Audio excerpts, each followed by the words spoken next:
May kwento pa ako, no? Yung sa hardship din sa pagmamanok. May time na umiiyak ka na dahil maraming mambabas sa'yo. Dahil gusto mo rin kumita eh.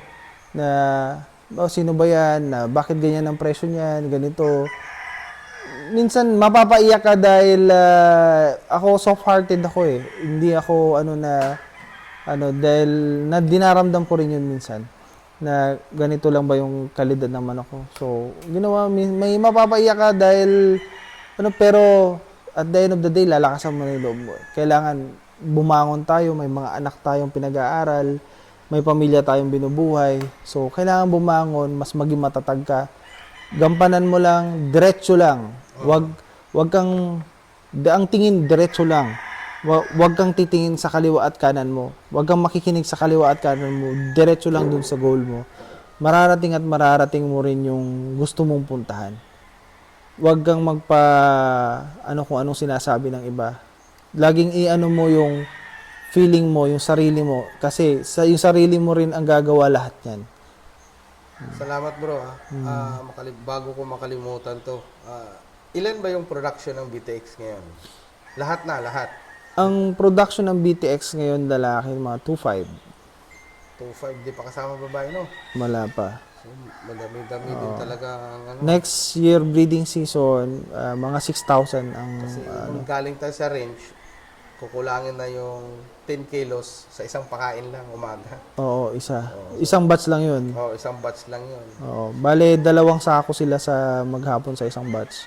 Grabe yung gastos, ano? Oo. Kaya, Pero nagsimula naman din tayo sa kilo-kilo. Siyempre, lumalaki. sana mga classmate, ma-inspire kayo, no? Kung ano man yung katayuan nyo ngayon sa vlogging, then breeding, ituloy nyo lang.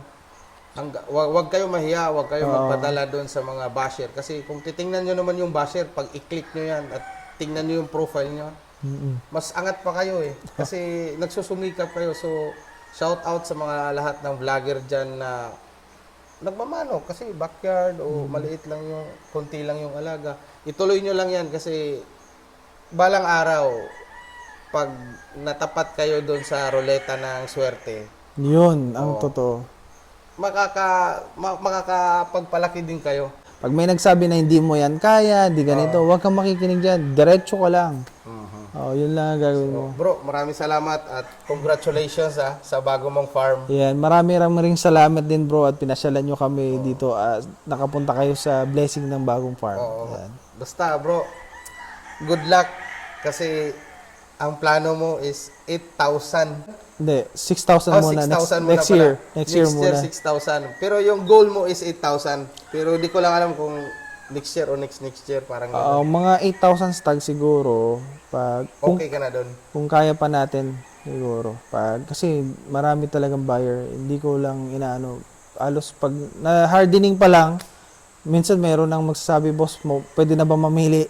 Ayaw ko naman ng ganun. Yung local mo, wala na eh. Andyan pa sila sa cording, pero Hindi ko pa pinapapunta nandun na yung kay... basta, sila na yun, bossing. Si bossing muna. So bro good luck at sana huwag ka magbago. Then, tama. Keep your feet on the ground always. Sana makapunta pa rin kami dito anytime. Oo naman.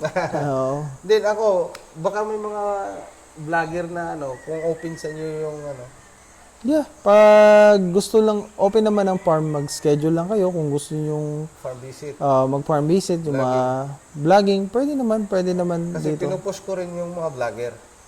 Hindi ko sila iniisip na kakompetensya. Kung vlogger ka at alam mo tong BTX Farm, coming from Mr. Carl Ledisma, welcome kayo lahat dito. May vlog nyo, then siyempre pag vlogger, aspirant breeder na rin yun. Pwede kayong mag-chicken talk, then hingi ng mga advices about breeding, conditioning. Maganda kasi yung personal eh. So, yun lang mga classmate. Tatag Excellence, maraming salamat pala. Maraming salamat. Supremo Infinity. Yan, thank you very much. Alright.